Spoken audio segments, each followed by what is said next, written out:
contoh ke sini ya. Nih, jadi seperti ini ntar ya.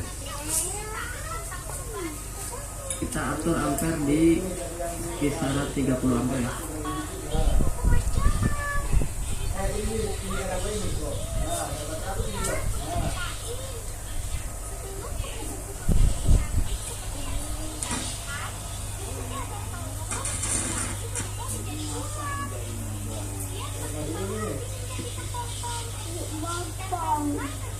Ini seperti itu ya. Ini